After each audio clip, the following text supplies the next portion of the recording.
The hall gleamed beneath a golden dome, alive with the hum of diplomacy, velvet curtains draping tall national flags, camera flashes catching every handshake and hollow smile. It was a theater of power, polished and rehearsed. Then something unexpected. A chair scraped. Quietly. Captain Ibrahim Traoré rose. No script, no entourage, just deliberate footsteps toward the microphone. Delegates leaned in, heads turned, and in a voice so calm it cut deeper than fury, he said, "If your aid comes with chains, then you are not partners, you are wardens." Silence. The room held its breath. And then movement. President Kofi of Namibia stood, gently placed his tablet on the desk, and walked out. No speech, no protest, just conviction. Then another, President Mugisha of Kenya, then Duff of Senegal. One by one, Africa rose. Journalists scrambled, cameras swung wildly. The moderator's voice cracked. "Order, please, order!" Too late. In less than a minute, all 54 African heads of state had stood up and walked out of the Geneva summit. Some brushed away tears, others stared ahead with iron calm, but none hesitated. The summit, once a historic gathering, had become a hollow room echoing with the footsteps of departure. Back at the U.S. cable, an advisor leaned in. Did that just happen? The French delegate looked pale. I think Africa just left the building." No statement, no press conference, no apology. Just silence. A silence louder than any speech. In a quiet lounge across the street, Africa convened again. No gold trim, no translators, just wooden tables, coffee cups, and men and women who had just redrawn the global map with one decision. President O leaned toward Traoré.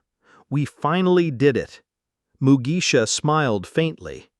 They expected debates, divisions. They didn't expect unity.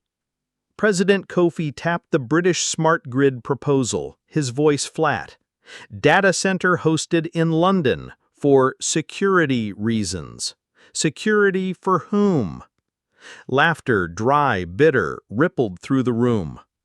They dressed the chains in silk, but it was still a leash. Traoré didn't smile. He only said, "We didn't just walk out, we flipped the table." And the world watched. Markets in Europe trembled. Resource-backed bonds tied to African projects nosedived. Think tanks buzzed. Intelligence analysts scrambled. The media ran a single headline. 54 walkouts. What did Traoré say? But the real question, the one no one could answer, was, what would Africa do next? Inside the summit hall, the silence cracked like thin porcelain. Delegates whispered, papers shuffled. One IMF director blinked behind his glasses. No statements? They just left? The British minister fumbled with his pen. It was emotional, a gesture. The U.S. official replied, eyes still on the empty chairs, that wasn't a gesture. That was a message. Every aid pledge, every investment offer, every promise of partnership that morning had come with quiet conditions, unspoken but understood. Oversight boards, foreign monitors, data centers hosted overseas, journalists trained abroad. It wasn't new, just a newer leash. President Mugisha had seen it before. His country once accepted an education grant. By the following year, curricula were being dictated from across the ocean. Aid came, so did the strings. President O remembered climate aid that never arrived, only restrictions. His people were told to shut coal plants while the North expanded oil drilling. So when Traoré's words rang out, they didn't shock. They liberated. If your aid comes with chains. Back in the African lounge, Traoré finally broke his silence. They never saw us as equals, only as manageable. That line hung heavy in the room. Not shocking, just true. We don't reject help, we reject control. Mugisha's voice was firm. Then no one's going back. Kofi smiled. Time to stop begging for a seat at their table. Traoré nodded. We build our own. And so began something older than rebellion, something sovereign. They rose again, not to walk out, but to walk forward. President Kofi stood first, no drama, just resolve. Then Mugisha, then Onite. One by one, leaders rose, not by plan, but by principle. Across the Grand Geneva Hall, the walk began again, this time not as exit, but as statement. The red carpet became a path of quiet defiance. No one begged, no one turned back. Aid. Should we stop them? No, let them go. But there was no them anymore. It was everyone. President Traoré walked mid-pack, by design. He wasn't there to lead. He was there to unify. Behind him, Ayala of Ethiopia, Makaka of DRC, Rajo of Madagascar. Some clutched folders, others held prayer beads or bracelets given by children, promises they would no longer break. At the door, President Ndour hesitated for one breath. Then Mugisha touched his back, one firm nod, and he walked. President Omari of Morocco, long seen as cautious, adjusted his glasses, locked eyes with the French envoy, and stepped into history. A BBC reporter dropped his pen. A translator whispered, "Africa has left the floor." Another corrected him, "No, Africa just took the floor with them." Outside the summit hall, the air was sharp and still. Morning sunlight streamed through tall windows, gilding the corridor in gold as the line of African presidents moved in silence. No shouting, no applause, just the quiet dignity of leaders walking with purpose. Security personnel stood frozen. Some presidents wore finely tailored suits, others traditional robes, but they moved like one body, deliberate and unshaken. A young intern stood near the emergency phone, hands trembling as she watched them pass. President Ayala met her gaze. He didn't say a word, just a single nod, enough to say, "This is not a walkout. This is a walk forward." And in every footstep a message. We are done asking. Behind the closing marble doors, silence fell like a curtain. Not awkward, seismic. The air still held the warmth of those who had just left. The indented leather seats, open folders, brass nameplates gleaming under artificial light. 54 chairs, all empty. No gavel, no adjournment, no announcement. Just absence. At the European Union table, a diplomat in a navy blue suit reached for his water glass, his hand shaking. It tipped slightly, then steadied. A soft gasp rippled down the table. Did that just happen?" whispered the Canadian delegate. The German representative removed his glasses, more ritual than need. "They didn't just leave a meeting," he said slowly. "They left an era." Across the room, France's Minister Laval stared in disbelief. "Mon Dieu," he murmured. "No one has ever walked out like that. Not all of them. Not together." News cameras scrambled. Boom mics hung useless in the air. Technicians kept rolling, unsure what to film. Nothing remained but silence. CNN's anchor stammered live on air. Ladies and gentlemen, we're witnessing something historic. African leaders have exited the Geneva floor, every single one. In the summit control booth, a producer barked into her headset, "Get someone, anyone, who can explain what just happened." Cut to a street cam. Journalists swarmed. But inside, at the lectern, the moderator, mid-50s, composed until now, blinked into the cameras. "Esteemed delegates, if we could reconvene in 1 hour, we'll issue a formal statement shortly." But no one moved. The statement had already been made, and it wasn't hers. At the U.S. table, the Undersecretary of Foreign Relations turned to her aide. Her voice was low. "That wasn't a protest." Her aide nodded. "That was choreography." No whispers, no hesitation, not one turned back. Across the floor, a junior Swedish diplomat typed furiously on her laptop, then froze, fingers hovering. "How do we even write this? What do we call it?" No one answered, because no one was ready. For decades, Africa had attended these summits on foreign terms, explaining, justifying, adapting to frameworks drafted elsewhere. Now they hadn't just rejected the framework, they had walked away from the table itself. At the IMF table, an economist in charcoal tapped a note where African delegates had once politely circled terms like mandatory oversight and data-sharing compliance. She exhaled, bitter. "They were warning us. We just didn't listen." A Norwegian diplomat leaned closer. "What exactly did Traoré say?"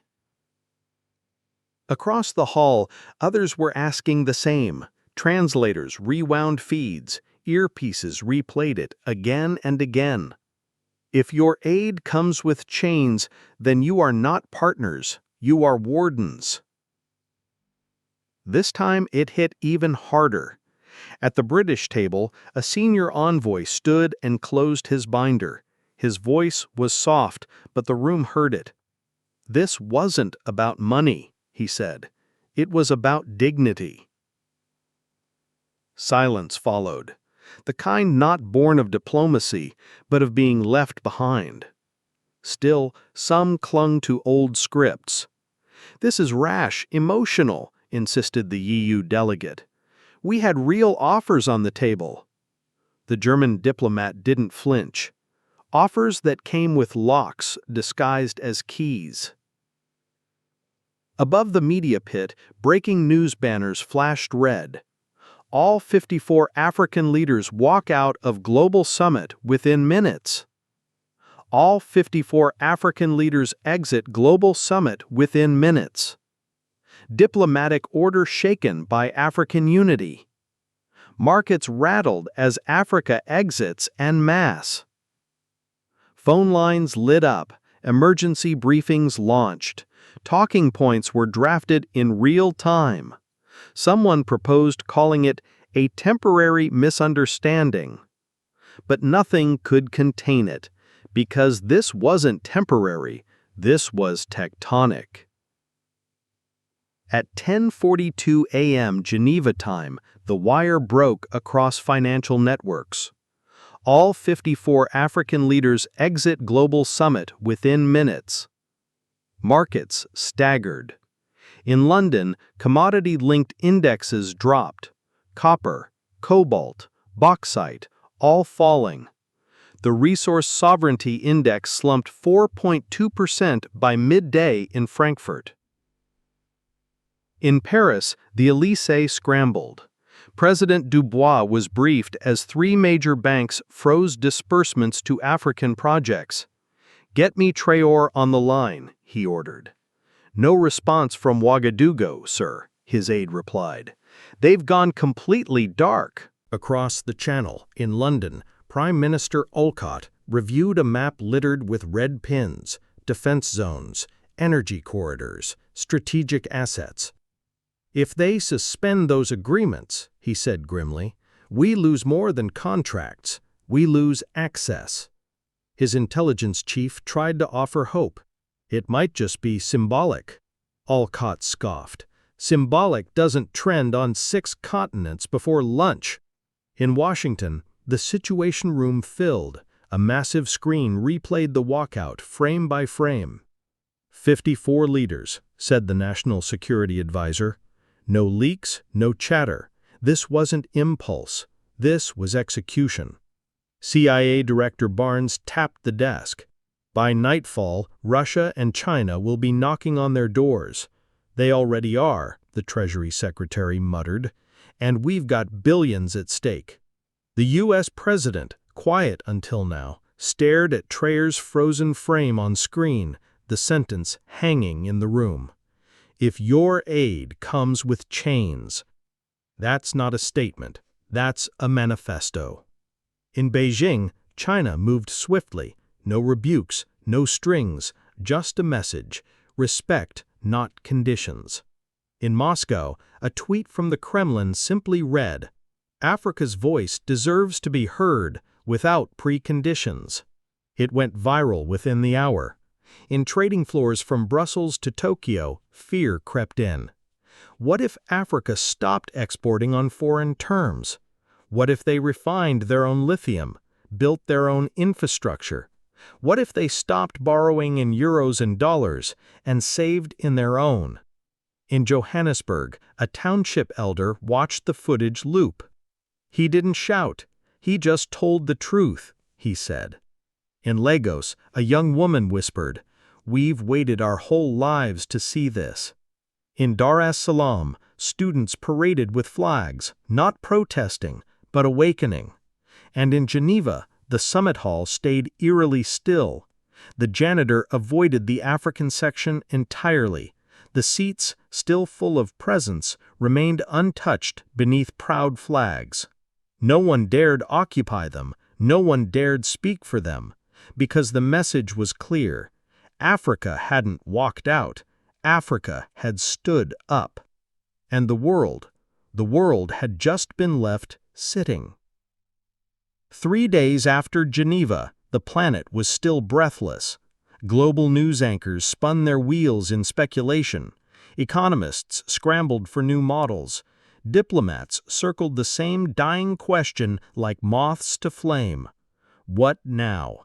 But the answer wasn't coming from Brussels, not from Washington this time. It was headed for Ouagadougou. A single invitation from the African Union, plain, uncompromising. Private Continental Assembly, heads of state only. No foreign press, no Western observers. No agenda slides, no noise. Just coordinates, a time, and one understanding. Geneva was the walkout. This would be the reckoning. Across Africa, presidential convoys moved like quiet waves before a storm. No anthems played, no red carpets rolled. Only dusk skies and jet fuel above runways lined with African flags. In Nairobi, President Mugisha stepped onto his plane with just 2 advisors and a leather-bound folder. He paused at the top of the stairs, eyes on the city lights, then vanished inside. In Accra, President O kissed his wife's forehead and simply said, "Watch history." In Addis Ababa, President IL folded a handwritten note from his mother into his jacket pocket. "Be their mirror, not their echo."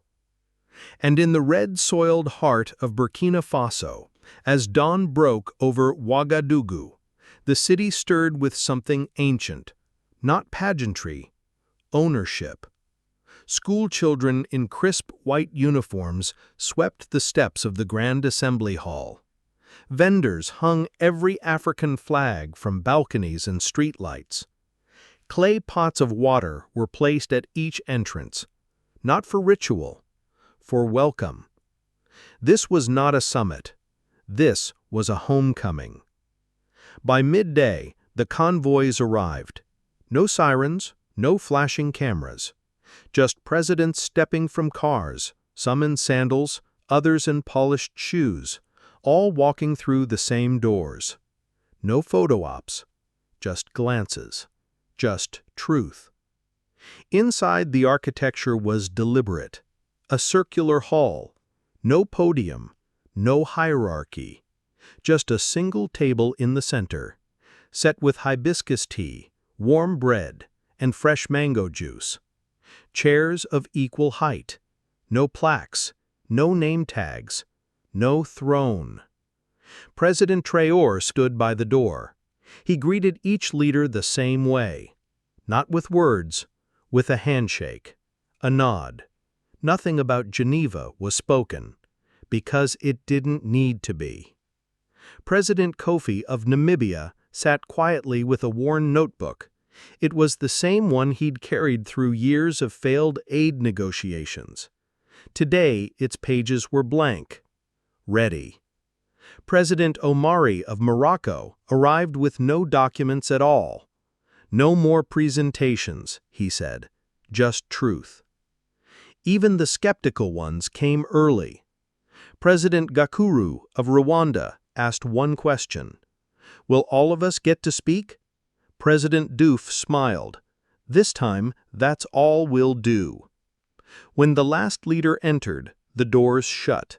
No live streams, no hashtags, no earpieces buzzing with foreign chatter. Just Africa. A continent long sliced by colonial maps, signed into deals it never wrote, governed by rules it never authored, now sitting in its own circle. President O looked around and spoke first, a whisper. Do you feel it? We are not being watched. President IL nodded. We are. But this time, by each other. Then, from his seat, without fanfare, Traoré said simply, Let's begin. No scripts, no speeches. Each leader was given 5 minutes. Some took more. No one stopped them. Because this wasn't about protocol. This was about memory. President IL spoke first on language. Sovereignty begins with the right to name yourself. President Mugisha followed on trade. A free market means nothing if only one side has shoes. President Omari raised a quiet challenge. We say we want unity, but when we leave this room, will we still speak with one voice? President Kofi offered a proverb. When the lion walks alone, the hunters gather, but when lions walk together, the forest bows. Then came silence, not awkward, holy. For the first time in generations, 54 leaders sat, no surveillance, no scripts, no incentives, just breath, just Africa, deciding. Far from the chandeliers of Geneva, something deeper took root. This wasn't a meeting, it was a becoming. The walls were earth-toned and curved inward, built from clay and local stone. Windows let in the wind, fans hummed slowly. No velvet, no imported chandeliers, no flags lined up in colonial symmetry. Just 54 chairs in a circle, no one higher than another. At the center, bread, tea, water, peanuts. Simple, deliberate, equal. They didn't call it a summit anymore. They called it the circle. President Traoré had insisted on the layout. If we sit above each other, we'll fall into old habits. If we sit beside each other, we'll remember why we came. And they did. From Cape Verde to Egypt, Eswatini to Coros, leaders arrived alone. No bodyguards, no protocols, just presence, just resolve. President Ayel of Ethiopia sat beside President Diouf of Senegal, old rivals in infrastructure talks. Today, they shared mint tea. President Mugisha leaned toward Gakuru of Rwanda and grinned. Remember Lagos? They said we'd never agree on a common currency. Gakuru chuckled. They said we'd never even sit without a chaperone. Now, no one watched but each other. President Awai of Ghana arrived last. He scanned the room, took his seat, and whispered, "Let's not waste what we have right now." Traoré nodded. "We won't." There was no fixed agenda. Just a carved staff passed from hand to hand. Whoever held it spoke. Whoever didn't, listened. That was the only rule. No interruptions, no interpreters in soundproof booths. AU language officers translated in real time, sitting behind each speaker. It forced them to slow down, to hear, to wait. President Mai of Mali held the staff first. "Before we speak of deals, we must agree on this. We are not projects. We are not crises. We are nations." Nods, murmurs. She continued, "They offer oversight. What they fear is self-control. They offer transparency. What they want is access. What we want is trust." She passed the staff. President Tishalambo of the DRC stood. "Every summit we arrive divided. Minerals here, airspace there, piece by piece. We forget the value of together. Let us remember it now." President Ayel, "My grandfather told me, don't raise your voice to be heard by those who refuse to listen. We have shouted. Now we sit, and they hear nothing. Let that be our strength." President Mugisha posed a question. "What does development look like without lenders?" President Omari followed. "What happens when one of us breaks the pact? Do we punish, or do we restore?" No shouting, no slogans, just questions and answers, soft as breath, passed like a sacred rhythm. Then Ayel again, motioning to the circle. "The world has always offered us chairs, but never a table. This is the table, and it is round."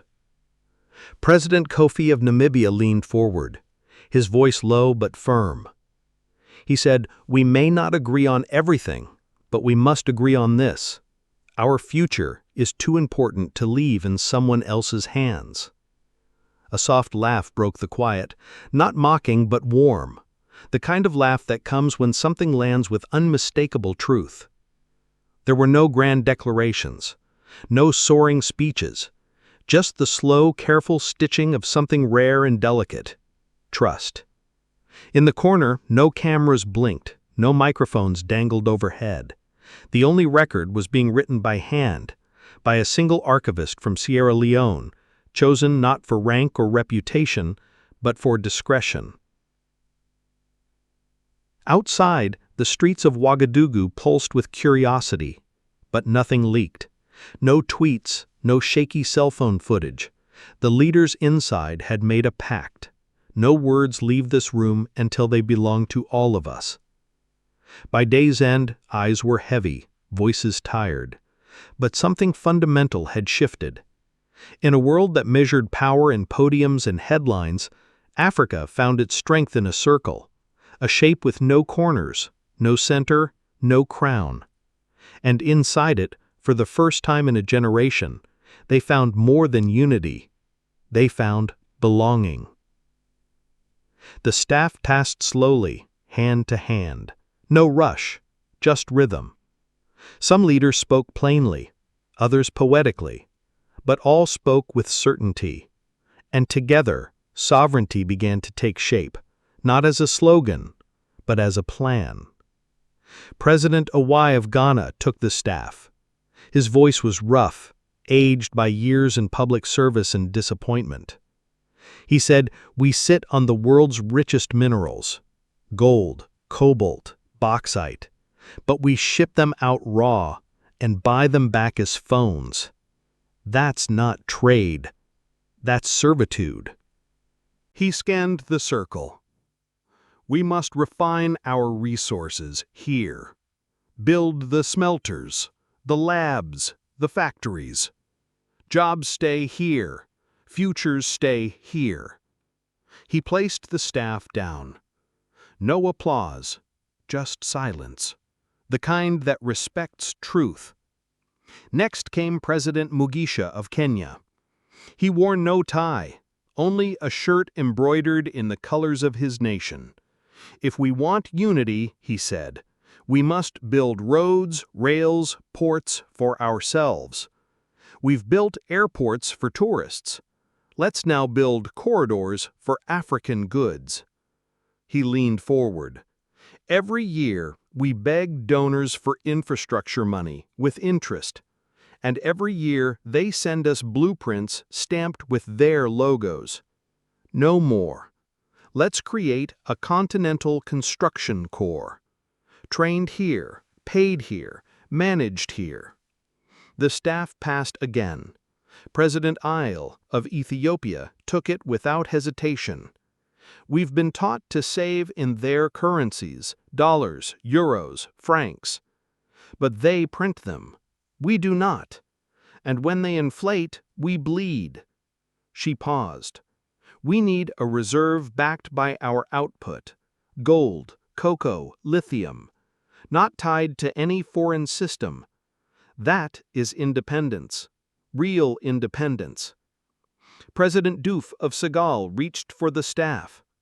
My father farmed groundnuts, he said. He told me once, the one who eats last is the one who sells first. We sell raw, buy finished. That's why we're always last at the table. He looked around. We must control the value chain, field to factory to freight.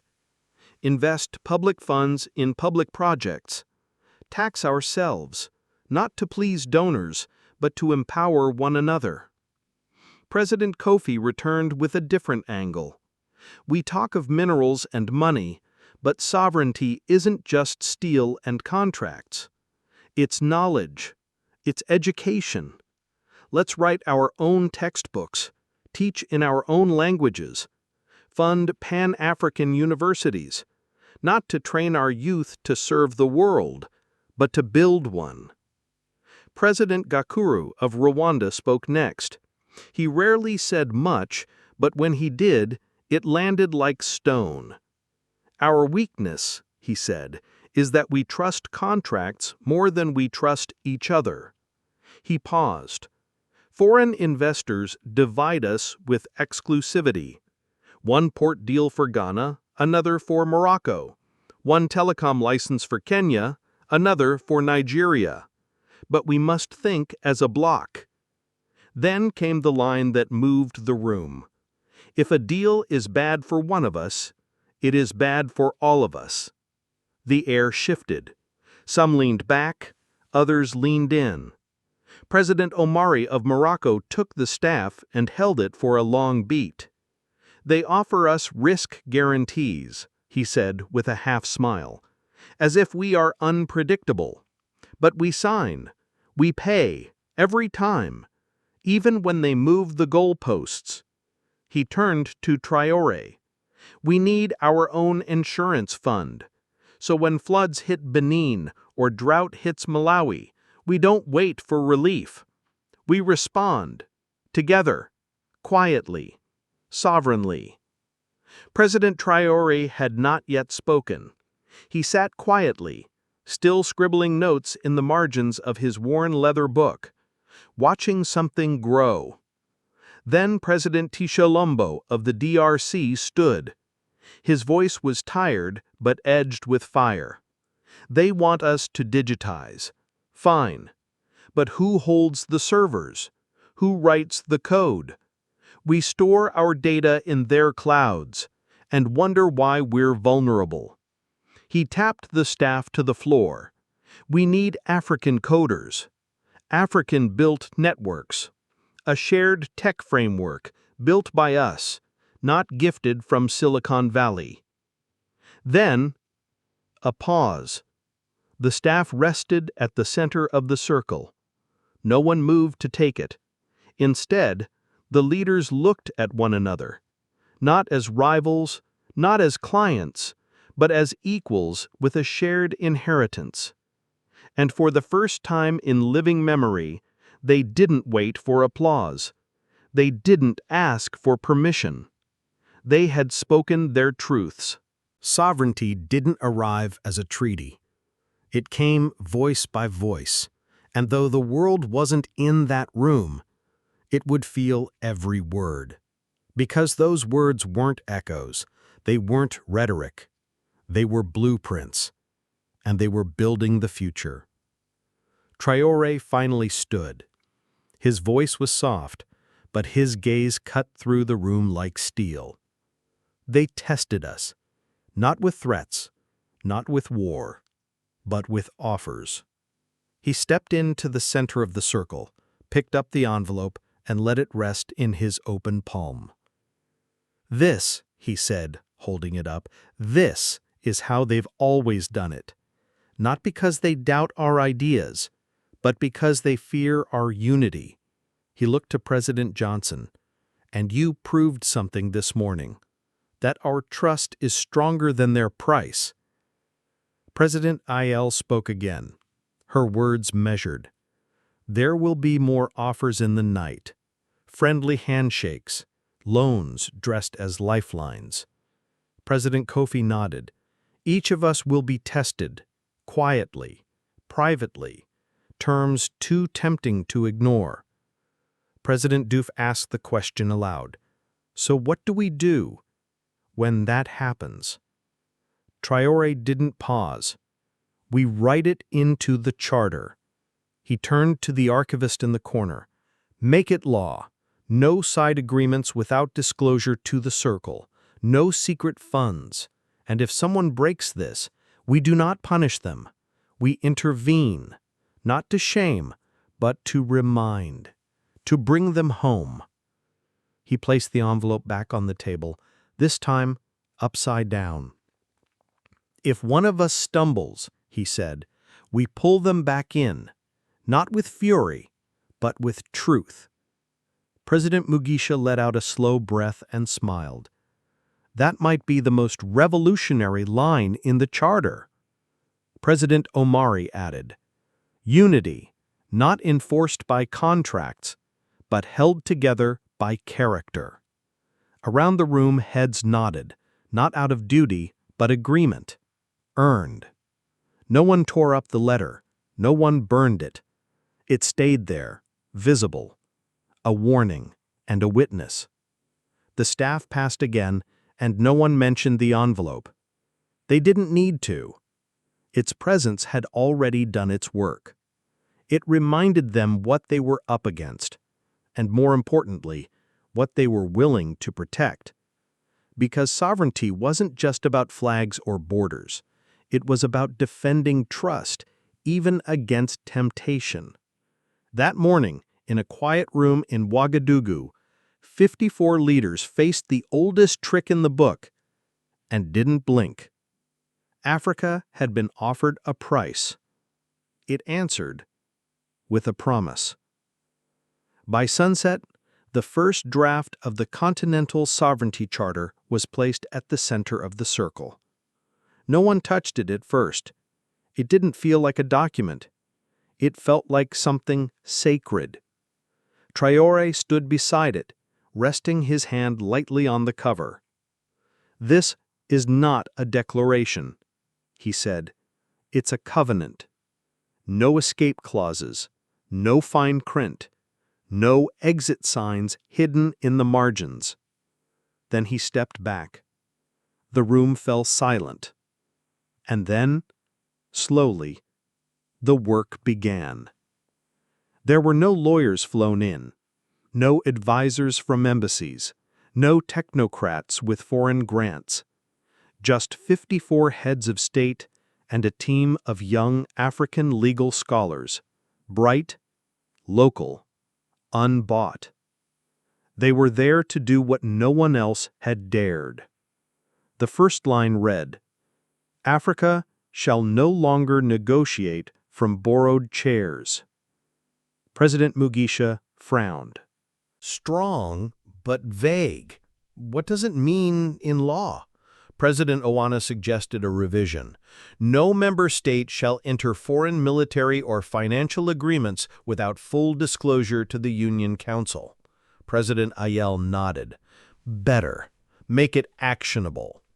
The staff passed back and forth, clause by clause, word by word. There were no raised voices, but there was heat. This wasn't theater, it was labor, and it was long overdue. One clause proposed mandatory co-investment in refining industries before raw exports. President Omari raised a brow. Too aggressive. What if a nation doesn't yet have the capacity? President Dauf answered, then we fund capacity, ourselves, through shared continental funds, not foreign aid with a hook. The clause was rewritten. Export of unprocessed strategic resources shall require a joint development roadmap approved by the Continental Council. The language tightened. Every sentence became armor. In Geneva, they were asked to sign what they hadn't written. In Ouagadougou, they were writing what no one else would dare request. Article 3 proposed a unified African reserve fund. Not in dollars, not in euros, not in CFA francs, but a pool backed by Africa's own output. Gold, lithium, cocoa, uranium, wheat, and innovation. President Tishalumbo offered a name. Don't call it a fund. Call it what it is, the vault of trust. There was no objection. They debated how to peg the currency, whether participation would be optional. President Kofi of Namibia was blunt. Binding, or it dies in delay. Traoré nodded. Then we make it binding, but give breathing room to those still building capacity. The article passed. The most emotional debate came over media sovereignty. President Ayel spoke first. We cannot have free nations with borrowed voices. Every time we rise, our stories are spun elsewhere. President Mugisha added, let us form a continental media trust, not to censor, but to speak with our own voice. The clause was adopted. A continental media alliance shall be established to promote narrative independence and protect cultural dignity. Security came next. President Omari warned, if we cannot defend this charter, it will not survive its first test. So they drafted it carefully.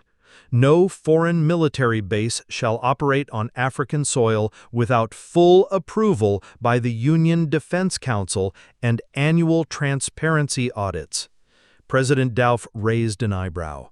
That'll make headlines. President Gakuru replied, let them write them. We've spent decades cleaning up after their security partnerships. Clause by clause, the document became shield and sword.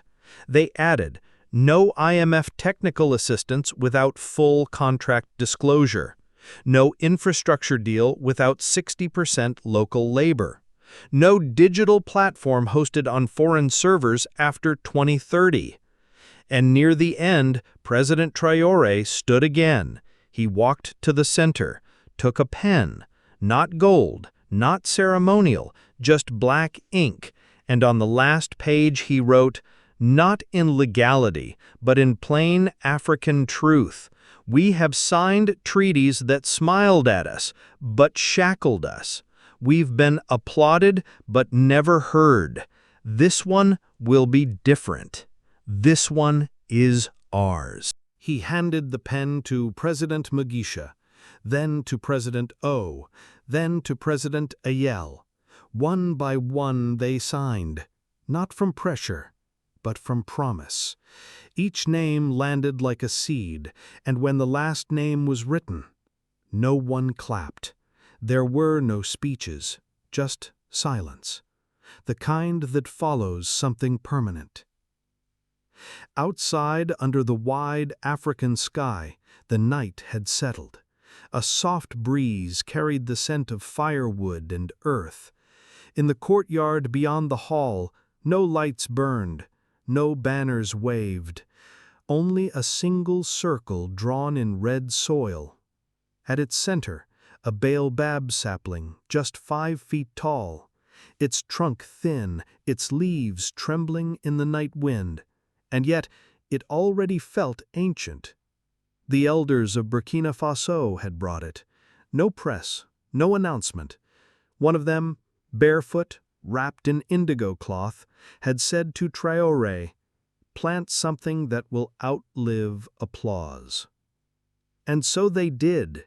54 presidents, no titles, no guards, just men and women shoulder to shoulder under the stars, each holding a clay bowl of water from home, from rivers, from wells, from rooftops after rain. President Ayel stepped forward first. She knelt beside the sapling and whispered in Amharic, then poured her water slowly into the soil, pressing her palm into the earth. President O of Ghana came next, water from Lake Volta in a bowl passed down from his grandfather.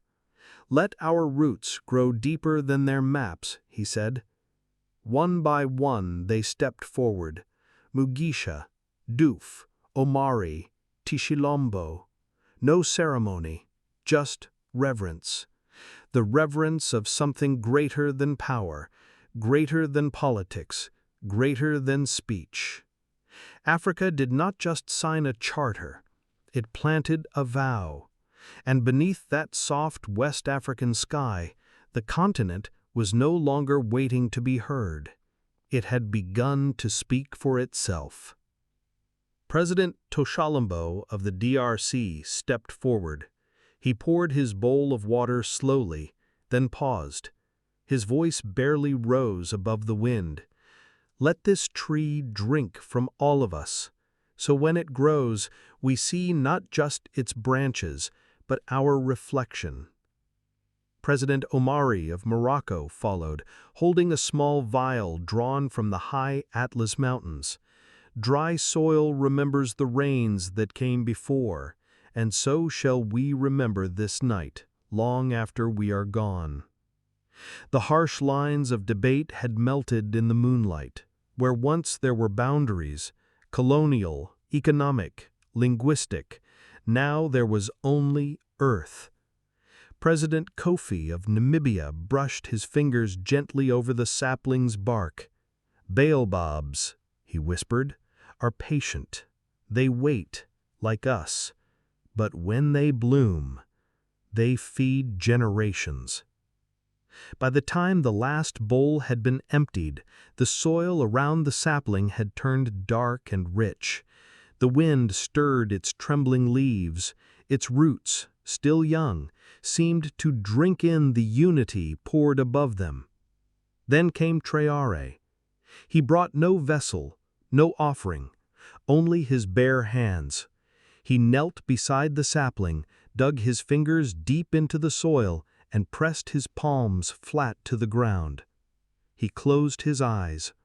He didn't speak to the circle. He spoke to the earth. "If we fall again," he whispered, "let this tree remember that we once stood together." He rose slowly. Dust clung to his hands. He didn't brush it off. Behind him, the circle remained still, bound not by protocol, but by something sacred. President Gakuro of Rwanda broke the silence gently. "We've planted policies, charters, commissions, but never something alive." President Ayel added softly, "This tree doesn't grow in dollars or decrees. It grows in trust, watered by choice, not pressure." President Diouf looked up at the stars. "And if it withers?" Traoré answered calmly, "Then it withers with us. But if it lives as proof that we once believed in more than ourselves." And so they stood, beneath a vast African sky. No speeches, no applause, just the wind, the earth, and a sapling, now holding more than roots. It held their vow. In years to come, the tree would grow slowly, as baobabs do. Children would gather under its shade. Students would press their hands to its bark. Pilgrims would come not for what had been written, but for what had been planted. not a symbol of power, but of patience, of resilience, of shared destiny. As they returned to the assembly hall, their voices were low, their steps deliberate. Something had changed in them, not in form, but in depth. They had written a covenant on paper. Now they had written one in earth. Above them the sky, quiet, wide, ancient, did not witness. It blessed. Midnight fell over Ouagadougou like a curtain drawn across a stage. But the story wasn't over. From the west, a storm rolled in. The air thickened, wind rising with the scent of firewood and earth. Then came the first rumble, distant but certain. The sky swelled and cracked open. Rain poured down like a long-held breath released. It pelted rooftops. It turned dust to clay. It ran in rivulets across the courtyard, over the path they had cleared that morning. But inside the assembly hall, all was still. The circular chamber glowed with warm light. The Continental Sovereignty Charter lay open on the table, every word reviewed, argued, rewritten, until no line belonged to any single voice, but to all. There was no music, no anthem, just ink, paper, and memory. President Traoré stepped forward. No speech, no fanfare. He picked up the pen, a simple black pen, nothing ornate, and he signed. Outside, a bolt of lightning split the sky, its white light flashing across the walls. Thunder followed, a deep, unhurried roar. He passed the pen to President Mugisha of Kenya. Without a word, Mugisha signed. Then Isle, then O, then Doof. One by one, no rank, no protocol, just a passing of purpose hand to hand. The ink flowed, and with it something deeper. They weren't just signing a charter, they were anchoring a future. Rain lashed the windows. Wind howled like an ancient spirit. But the glass held, and so did they. Some signed with stoicism. Others smiled faintly. A few paused, pen hovering, eyes distant, as if listening to the voices of those who came before. President Kofi of Namibia whispered as he signed, "For the children who never got to dream." President Omari pressed the pen harder, leaving behind a signature that was bold, unapologetic. President Toshalambo of the DRC kissed his fingers, then tapped the paper. Not politics, something sacred. The archivist from Sierra Leone recorded each name by hand, not for bureaucracy, but for history. President Isle murmured as he signed, "This won't stop the world from testing us, but now we will be tested together." Traoré watched silently as the last names landed. 54 signatures, no absences, no abstentions, no footnotes. Outside, thunder cracked so loud it shook the stone. But the leaders didn't flinch. They kept their eyes on the document in the center of the table. President Diouf said softly, "Even the sky knows something's changed." President Gakuru chuckled. "Let it scream. We're not leaving this time." Traoré rose again, his voice calm, quiet, unwavering. "We've written many things before. Statements, declarations, pleas." He placed his palm flat on the table. "But this is not written to ask. It's written to declare. Not to the world, but to ourselves." He looked into their faces, some tear-streaked, some stone-set, all transformed. And if one day this charter is torn, may it not be by foreign hands, but by forgetting what we stood for tonight. A final gust rattled the glass. Lights flickered, then steadied. Aides moved quietly, securing doors. The leaders didn't move. Their hands rested calmly near the charter. They weren't afraid of the storm. They had lived through worse. This rain wasn't punishment. It was baptism. The baobab outside bent violently in the wind, but it did not break. Its roots were shallow, but they held. Inside, 54 names lay side by side. Not a continent reacting, but a continent deciding. The final page was closed, the pen placed in a carved wooden box. No clapping, no music, just the quiet exhale of a people who had finally reclaimed their breath. And beneath the midnight rain, Africa sealed its vow, not with a parade, but with permanence. The first light of morning spilled gently over Ouagadougou. Golden, quiet. Rainwater clung to the baobab's leaves, pooled in the courtyard, and shimmered on the windows of the hall. Inside, the leaders were already gathered. No applause, no cameras. They hadn't come to debate. They came to deliver. The ink had dried, the vow had been planted. Now, Africa would speak. Not in protest, not in theory, but in policy. There was no podium, just the same circle and one microphone passed hand to hand, like a promise that would never again be broken. The press wasn't allowed inside. Instead, they stood just beyond the sealed doors, cameras trained on a silent monitor. One by one, the statements would appear, spoken inside, broadcast out. No introductions, no speeches, just truth. President Ayel of Ethiopia stood first. Effective immediately, all foreign military installations on Ethiopian soil not authorized by the African Union Defense Council are suspended pending review. No exceptions, no renewals without unanimous continental consent. She passed the microphone. President Mugisha of Kenya rose.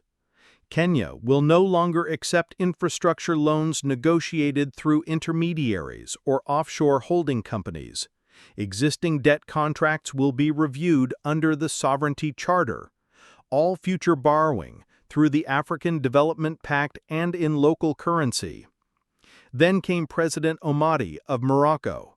We will not enter agreements, military or economic, if their dispute mechanisms are governed by non-African courts. We are not subjects, we are equals. Arbitration shall happen on African soil, under African law. President Diouf of Senegal leaned in. We reject conditional aid that demands policy change without reciprocal obligation. Governance cannot be rented. Our institutions are not for sale. President Kofi of Namibia took his time. Namibia will join the African Reserve, an economic pool backed by minerals, agriculture, and innovation. No more stockpiling dollars while exporting gold. Our value begins with us. President Chilombo of the DRC spoke next. As of this quarter, the DRC will ban the export of unrefined cobalt and coltan. We invite partners in processing, not in plunder. No more barrels out, batteries back. President Gakuru of Rwanda was brief. No digital infrastructure signed after today may store citizen data on foreign servers. Data is sovereignty. We protect it accordingly. Each statement landed like a drumbeat. President Okai of Ghana added, Ghana will convert 30% of its reserves into the African currency basket within 18 months. This is the first step toward true monetary independence. Then Mali's President May. All foreign aid to Mali must now disclose its entire financial chain, consultants, contracts, disbursements. If it's hidden, it's denied. President Ayel rose again. We propose the immediate drafting of a continent-wide energy corridor, a shared grid, owned and operated by African engineers. Foreign technical assistance only by invitation, never assumption. Then came President Traoré. He didn't reach for the mic immediately.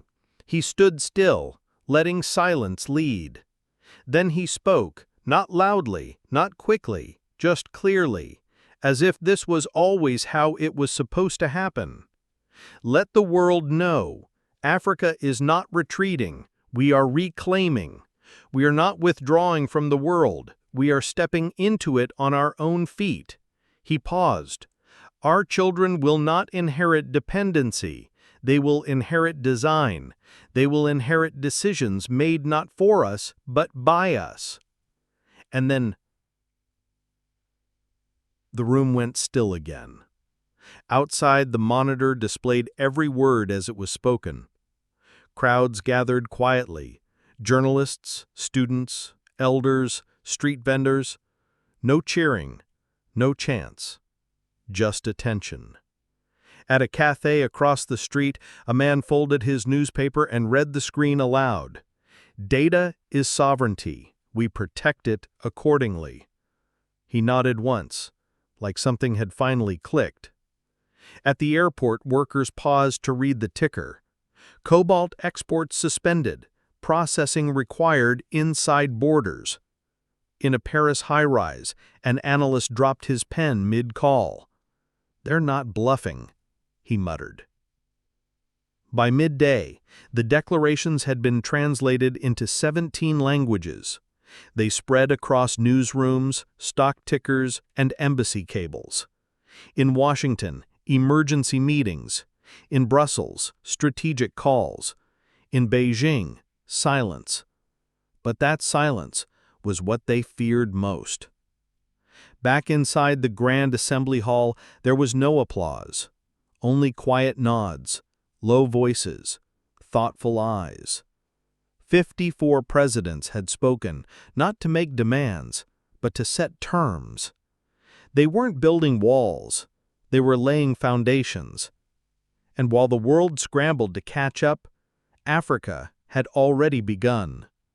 Not with protest, but with policy.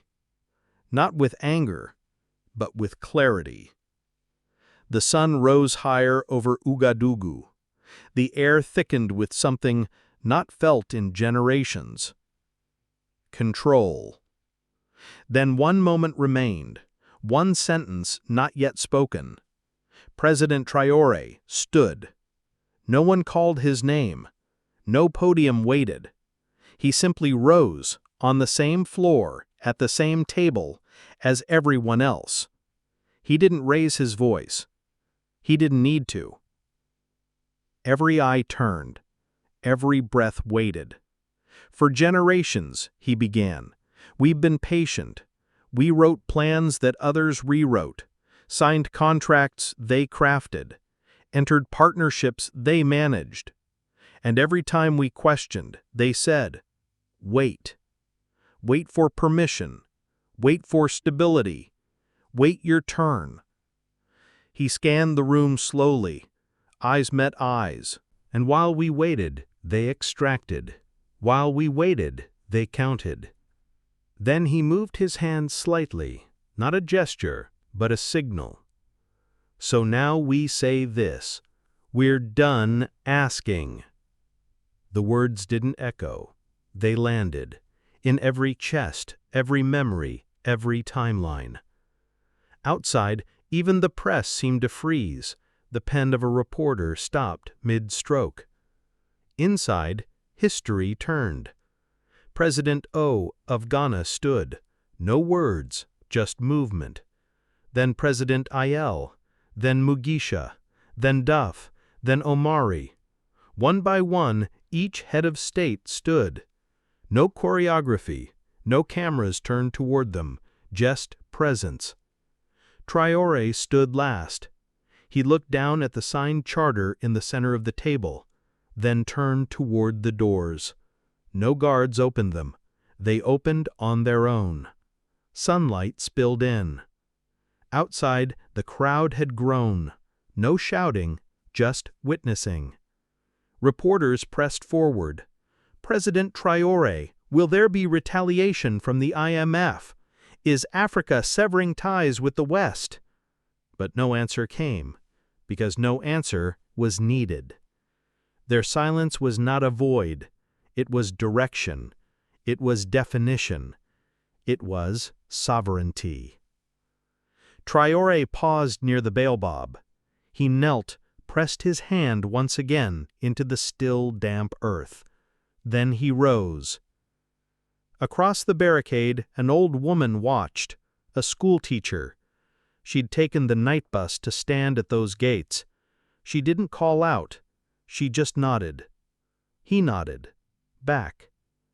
And then the 54 walked, not out of history, but into it. No rush, no urgency, just the steady pace of those who know. They are not leaving something behind. They are becoming something new. Not an exit, an emergence. Behind them, the charter lay on the table, unsigned by foreign hands, unguarded by locks. Its only protection was the will of those who had signed it. In the press pen, a British anchor removed his earpiece and whispered, "Did they just walk out?" His producer replied without looking up, "No, they walked forward." Within the hour, headlines lit up across the world. Africa says we're done asking. 54 leaders leave summit in silence, together. The charter is real. The future has a spine. In Geneva, diplomats read the transcript with tight jaws. In Washington, red ink circled words like currency reserve, military base suspension, and loan transparency. In Paris, someone finally said what others were afraid to. We lost them. But across Africa, no one said lost. They said found. Found voice, found ground, found each other. As the final footsteps disappeared from camera frames and the last image flickered across the globe, President Traoré walked on, not behind, not ahead, but among equals, beneath a rising African sun. This was no longer just a message, it was a milestone. We're done asking. And this time, the world actually listened. By the time the sun reached its peak over Ouagadougou, the world was already reacting to something it couldn't quite name. Satellite feeds replayed it again and again. 54 leaders, shoulder to shoulder, walking out in silence, saying nothing, saying everything. In New York, GNN's newsroom buzzed with disbelief. Anchor Peter Langston removed his earpiece mid-broadcast as a fresh headline rolled across the screen. African Union declares economic and military sovereignty. Behind him, a map of Africa pulsed with new relevance. A stunned correspondent said, "We've seen walkouts before, but not like this. This isn't protest, it's proclamation." Langston looked straight into the camera and said, "We" changes everything. In Beijing, the response was calm, measured. CCTV's analyst Leah Wynn said, "This is not rebellion, it's realignment. Africa does not want isolation. It wants cooperation, without control." Her co-anchor nodded, and China smiled quietly. "We listen, we don't lecture." In London, BBC anchors scrambled.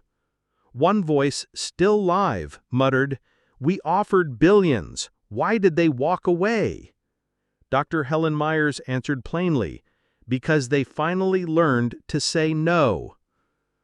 No to what? To being managed. In Brussels, confusion turned to panic.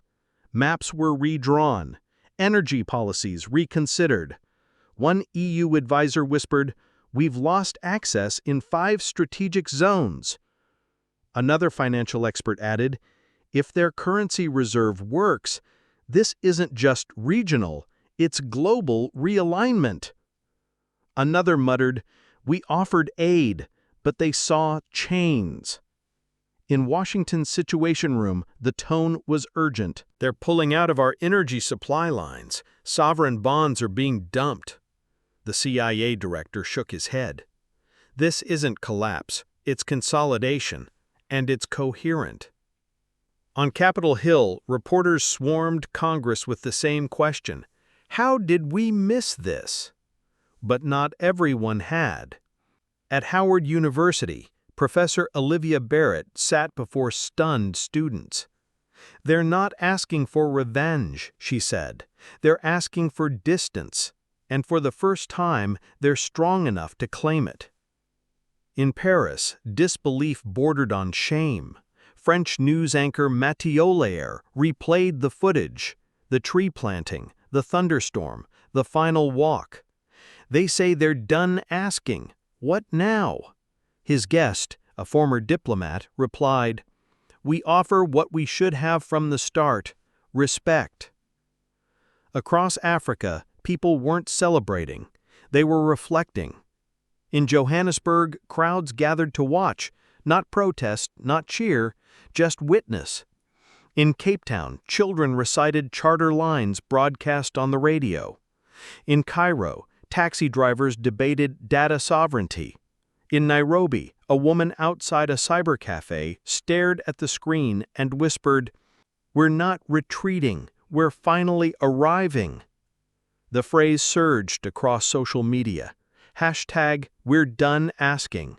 A hashtag, a headline, a whisper passed from hand to hand. But deeper than that, it became a posture. In Geneva, the summit hall remained untouched, chairs pushed back, nameplates uncollected, a translator's headset still hanging on the chair. The recording light blinked red. The only sound, silence. And outside, the world listening. In Kangousi, Burkina Faso, a dusty classroom had no assembly. The desks were pushed aside. A small television buzzed on a plastic stool. On screen, President Traoré, standing, speaking, then walking away. Together. No one spoke. Even the youngest student knew this was different. At the back, Madame Katie, the oldest teacher, didn't cry, didn't cheer. She just whispered, "He said, we're done asking." And every child heard it. In Zinder, Niger, a farmer named Sadou leaned on his hoe and stared at a radio in the soil. "What did they say?" a neighbor asked. Sadou didn't look up. "They said no more military bases, no more secret loans, a currency that we own." The neighbor laughed. "That's politics." Sadou shook his head. "No, that's finally personal." In a one-room barbershop in Uganda, a faded TV played President Ayel's voice. "No foreign base shall operate on African soil without continental consent." A man clapped once. "We should carve that above every border." In Goma, a retired nurse whispered to no one in particular, "My father died in a war he didn't start. Maybe now my grandchildren won't have to." In Dar es Salaam, a professor paused his lecture and played the live stream. Students watched Traoré sign the charter with an ordinary pen. He asked, "What just happened?" A student said, "They took the pen back." Another added, "They wrote for us." One whispered, "It's the first time I've seen us not begging, just standing." In Harare, old Papa Reuben paused his domino game. He took off his hat and placed it beside him. "You know what that means?" he said. "We're not visitors in our own house anymore." On the docks of Casamance, Senegal, fishermen huddled around a cracked tablet. We'll process our own resources. We won't store our data on foreign clouds. We'll trade with each other first." One man muttered, "Imagine if our sons grow up knowing we said no." No one laughed. In Addis Ababa, bakers paused mid-shift, flour on their aprons, eyes on the kitchen TV. No advisors, no cameras, just us. And they didn't shout. That's what made it loud. Across the continent, the feeling wasn't triumph. It wasn't celebration. It was older, heavier, pride. The kind that doesn't parade, it straightens your back. The kind that doesn't roar, it settles in your chest. In cities and villages, in taxis and tea shops, in rice fields and classrooms, Africa didn't just watch history, it made it. And as the baobab sapling outside the summit hall caught the morning light, its young leaves trembling gently, a continent breathed deeper than it had in generations. Not because the world had changed, but because Africa had finally said, "We are not asking anymore." And this time, the world heard it. They weren't marching, they weren't chanting, they were remembering, not just who they had been, but what they still could become. Not by asking, by deciding. The sun stood high above Ouagadougou, bathing the assembly hall in a steady, unwavering light. The storm had passed, the declarations had been spoken, but inside, the real work had only just begun. The air no longer buzzed with tension, but with something sharper, clarity. Gone were the days of empty promises and vague resolutions. The charter was signed. The world had listened. Now came the harder part, building. President Traoré stepped into the circle, not with a speech, but with a thick leather folder embossed with 3 golden symbols, a lightning bolt, a hammer, and a pen. He placed it gently at the center of the table. Today we don't speak of what we reject. Today we speak of what we will build together. The first page bore the heading Continental Smart Grid Proposal. President Ale of Ethiopia leaned in. Energy is freedom. If we share it, we protect it. President Mugisha of Kenya followed. Half our people live in darkness while we export electricity overseas. Enough. Let's power each other first. The plan was ambitious but rooted in reality.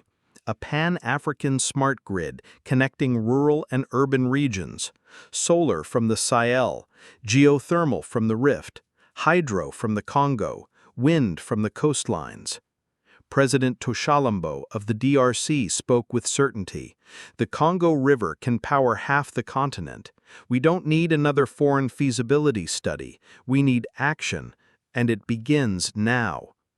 President Omari of Morocco added, "We'll need shared storage, battery tech, and R&D driven by us, not imported blueprints."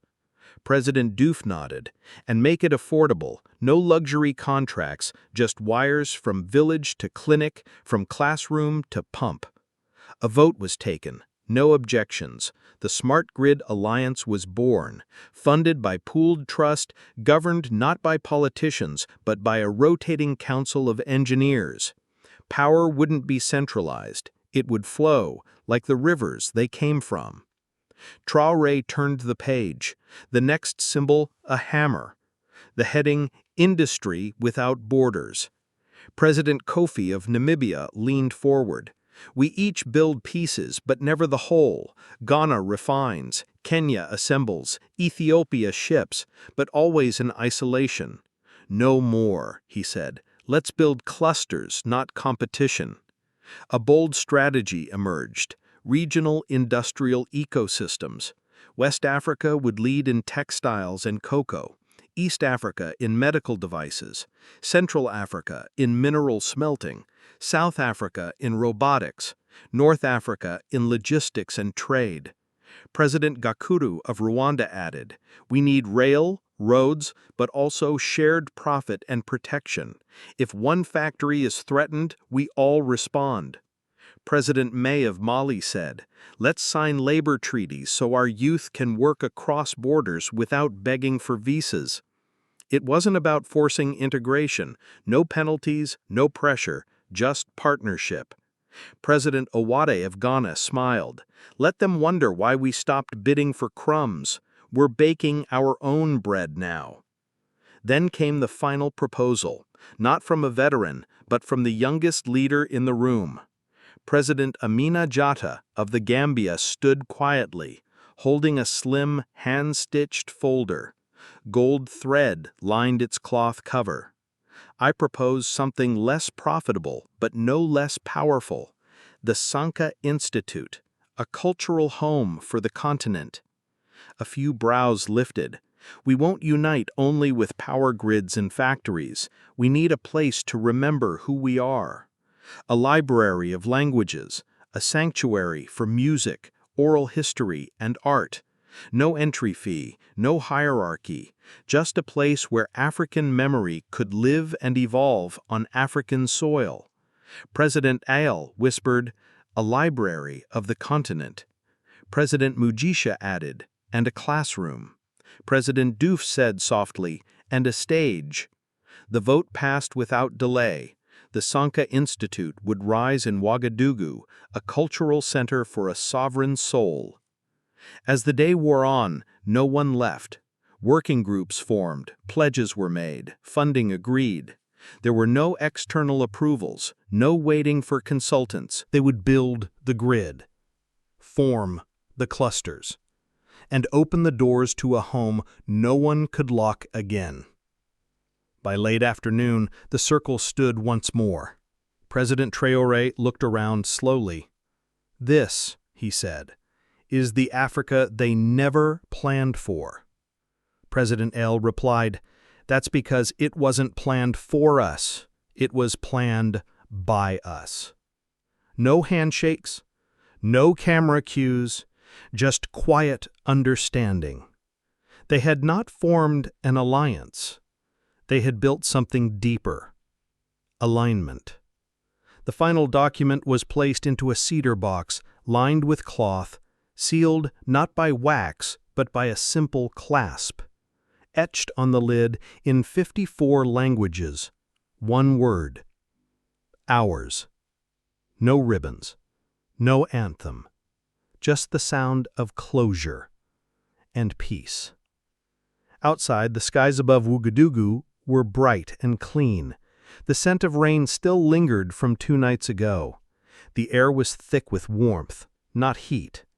Birds called softly from the eaves, and for the first time in 3 days, the chairs in the great hall were empty, not abandoned, fulfilled. They stood not in rows, but again in a circle, shoulder to shoulder, eye to eye. President Traoré stepped forward. His face was steady, not triumphant, present. He looked once around the room, not to command it, but to remember it. Then he turned.